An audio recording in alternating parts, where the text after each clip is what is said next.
Los pronombres que utilizo son cualquiera. No estar dentro de los estándares del binarismo, es decir, hombre o mujer. Soy una persona no binaria. Tres palabras que me definan: color, creatividad y pachorra. Me llamo Rubén, hago ilustración, diseño gráfico y escribo. Y soy una persona no binaria. Los pronombres que utilizo son cualquiera. En mi caso no siento preferencia por ninguno en concreto. Ser una persona no binaria es no estar dentro de los estándares del binarismo, es decir, hombre o mujer, sino que tu identidad vaga entre esos dos extremos, si lo queremos ver como una línea, o entre esos dos puntos si lo vemos como algo más global que puede ir cambiando. Es simplemente una parte más de la identidad, como ser hombre o ser mujer, en la que pues, te identificas como algo que es distinto o que oscila entre los dos conceptos como más clásicos conocidos. Pues lo conocí de hablar con gente a la que conocía, que pasaba por vivencias parecidas o que se expresaba de formas parecidas. Y ese concepto yo creo que lo hemos importado mucho de Estados Unidos, pero es un concepto como bastante novedoso a nivel de término, no como concepto, sino como término bastante novedoso. Creo que recuerdo más el día que adquirí como el concepto, que conocí el concepto en sí, el no binarismo, que el proceso en sí, porque creo que sí que ha sido siempre un proceso, que de hecho creo que fue más proceso salir del armario como chico que se fijaba en chicos que el hecho de salir del armario como persona no binaria, que fue algo que por suerte pude como vivenciar toda la vida, nunca se me exigieron unos cánones dentro de mis círculos ni nada. Entonces yo siempre he podido como explorar con bastante libertad y no recuerdo un día que dijera, pues soy una persona no binaria y voy a salir del armario como tal, sino que fue una cosa que fui como descubriendo que ya era, ¿sabes? Como dándole nombre más bien, más que como reconociéndolo. Siempre me he sentido muy apoyado por mi entorno en todos los sentidos. También he jugado un papel que creo que es bastante privilegiado, que es que yo no he tenido como episodios muy grandes de disforia o no he tenido que intervenir como creo que la gente normativa que me rodea no ha tenido que enfrentarse a un cambio muy grande. La mayoría de mis círculos, por no decir el 100%, son LGTB. No ha sido, vamos, no ha sido un choque para nadie. En plan, creo que he podido como generar esos espacios donde ha sido seguro poder comunicar mi identidad sin recibir como rechazo o dificultades. No me he sentido nunca incómodo con mi cuerpo ni he sentido la necesidad de adaptar mi cuerpo, de cambiarlo o de cambiar, yo qué sé, la forma en la que interacciono con la gente o la forma en la que me he visto. Creo que lo he ido, o sea, siempre me he vestido igual, siempre he interaccionado igual y he sido consciente de ese proceso a medida que he hablado con gente que también ha pasado por procesos parecidos.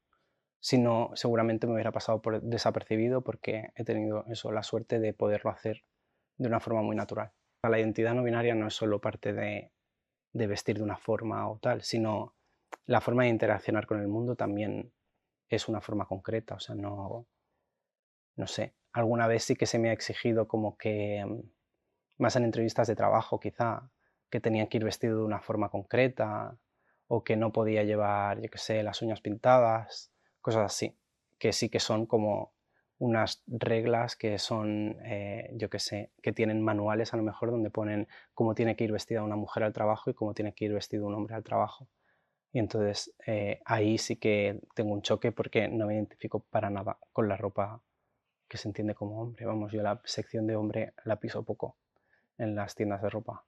Entonces, ahí sí que he notado eh, como una falta de, sí, como una falta de entendimiento de yo incluso no saber cómo abordar el tema con esa persona que a lo mejor es la primera vez que escucho hablar de una persona no binaria. De hecho, creo que nunca he intentado cambiar la mentalidad de la gente. O sea, creo que la mentalidad de la gente cambia sola. O sea, quien quiere hacer el cambio lo hace y quien no quiere hacerlo no lo hace por mucho que tú le expliques 1000 veces. Creo que nuestra mentalidad cambia a través de nuestra vivencia. Creo que hace más que yo viva cerca de gente que no puede entender mi existencia que el hecho de que yo vaya a alguien y le diga, oye, tienes que tolerar por mis santos huevos No, o sea, creo que es más el hecho de que me normalicen como alguien que existe, que no soy un extraterrestre que viene de otro planeta ni nada.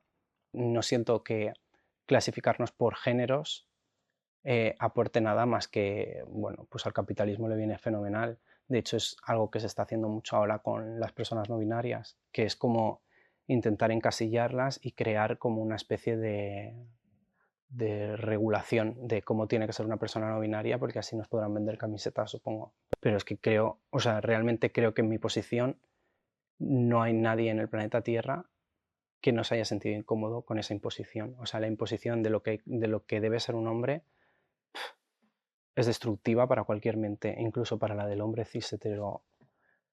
Es bestial. Entonces, eh, muchas veces siento que ese es el problema, que hay como unos patrones, tanto el patrón de hombre como el patrón de mujer no tienen nada que ver con lo que es la identidad de género. Esos son los roles de género que se nos exigen como participantes de este sistema. Pero más allá de eso, tu identidad de género es una parte más de tu identidad, como la de ser más simpática o menos, como la de que te guste escalar montañas o recoger margaritas. Podríais hablar con 25 personas no binarias y cada una tendría una experiencia distinta. Entonces, tal y como lo percibo yo, muchas veces en la lucha o en el activismo no binario se pierden de vista muchos privilegios que sí que tenemos y opresiones que tenemos. Sería irreal que yo me quejara de que me han discriminado por persona no binaria, que eso podría haber pasado dentro de círculos LGTB, pero a mí si me han discriminado en la vida no ha sido por persona no binaria, ha sido por maricón. Y sería como muy triste de mi parte omitir esa realidad, porque nadie a día de hoy ha venido y me ha llamado persona no binaria de mierda. Me han llamado maricón de mierda. Y eso es una realidad que me oprime por muchos sitios, pero por ejemplo me da muchos privilegios en otro. Porque al final, por ejemplo, en la industria en la que estoy, que es la publicidad, ser un maricón está maravilloso, ¿sabes? Y eso a mí me da un privilegio del que tengo que ser consciente, no puedo refugiarme en la idea de que lo que realmente ocurre con las personas no binarias es que somos invisibles, tan invisibles que ni siquiera se nos tiene en cuenta como existentes. Entonces, desde ese punto de partida es muy difícil que alguien te pueda discriminar por eso. Como, ¿sabes? No hay forma de insultar eso. Pasa un poco con las personas bisexuales, más allá de llamarlas viciosas, no hay, porque no se percibe la bisexualidad como algo real, se sigue percibiendo como algo que hay que clasificar y que hay que dejar claro, o maricón, o bollera, o heterosexual. No puede haber un intermedio porque eso desordena mucho, hay que tenerlo todo ordenado en cajas. La mayor discriminación que he podido recibir, aparte de la obvia, de la invisibilización, de no existir como identidad, de no poder hablar de mi identidad, porque la gente siempre me va a estar percibiendo como un chico que está hablando, no como una persona no binaria. Yo siempre soy muy catastrófica, pero va a ser muy difícil que se llegue al punto ese en el que no demos por hecho lo que es la otra persona, porque es algo que nos meten en la cabeza desde antes de que nacemos. Tú lo primero que ves, tú, yo, todo el mundo, lo primero que ves en una persona es una chica o un chico y ya está. Es lo primero que nos define. Entonces es muy difícil saltarse esos patrones por mucho que haya una intención. Yo cuando hablo dentro de círculos ya tengo ese mecanismo más y por vivencia propia. O sea, al final es lo que decíamos antes, la mente la cambia el experimentar eso, el rodearte de gente que sí se identifica como tal o que sí vivencia la vida de esa forma. Eso te hace tener en cuenta esas vidas. Y eso empieza por visibilizar esa diversidad y por incluirla dentro de todos los tipos de círculos. He necesitado terapia, pero no sé si por ese proceso o por la vida en general. Porque, por ejemplo, yo tengo muchísima ansiedad y vamos, con toda seguridad, gran parte de mi ansiedad viene por no haber sido una persona normativa que ha encajado perfectamente en este mundo. También me ha ahorrado mucha ansiedad, que ha sido decidir que está muy bien no encajar en este mundo, porque la gente que decide seguir encajando en el mundo también eso requiere de muchísima ansiedad, porque estar cumpliendo siempre con unos patrones impuestos. Pero creo que la mayor parte de mis problemas mentales han venido por ahí, de, de pues, la ansiedad que provoca el no encontrar tu sitio hasta pasado muchos años, sobre todo porque no sabes ni has tenido información de cuál puede ser tu identidad. Yo no utilizo los baños públicos. También eso a lo mejor dice algo, pero nunca me he visto... Me incomodan, por ejemplo, más los vestuarios que en el gimnasio cuando he ido o cuando he intentado ir. Yo llevo la mochila, dejo la mochila y cojo la mochila y me voy a casa a ducharme. O sea, entro al vestuario, dejar la mochila y a cogerla. No hago más uso del vestuario. Es un espacio que para mí es súper incómodo. O recuerdo, por ejemplo, en el colegio sí que recuerdo que me incomodaban mucho los juegos en los que hacían los niños a un lado y las niñas a otro. Ahí sí que recuerdo como un sentimiento de yo en el medio. Además, literal, yo en el medio, porque... Pero, pero más allá de eso no... O sea, los he evitado. Sí que los he evitado. Pero entiendo también, o sea, entiendo también una separación. Por ejemplo, en el tema de los vestuarios, en el tema de tal. O sea, no lo entiendo desde mi perspectiva LGTB, por decirlo de alguna manera. Creo que muchas veces nos entra, por esta invisibilización que existe, nos entra como el síndrome del impostor de a lo mejor no lo soy o a lo mejor sí. Realmente no tiene ninguna importancia. Si sientes que lo eres y luego no lo eres o luego lo vuelves a ser, no importa. O sea, las identidades cambian, como hemos hablado. Para mí el género es una parte más de mi identidad.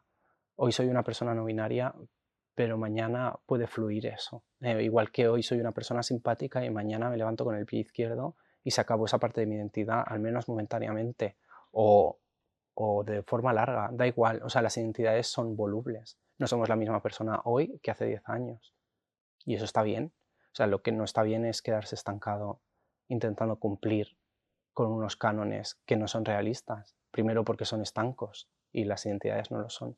Entonces, lo que le diría a alguien que está en ese proceso de decir si soy o no soy o esto, que se olvide un poco del veredicto, por decirlo de alguna manera, de la conclusión, que sea lo que tenga que ser y que en algún punto de su vida va a sentir la seguridad de ponerle una etiqueta a eso. O sea, a veces es como que queremos poner primero la etiqueta para como seguir un camino, cuando lo importante es hacer tu camino y luego ya de lejos dirás, ah, pues mira, este camino se parece a este o a este.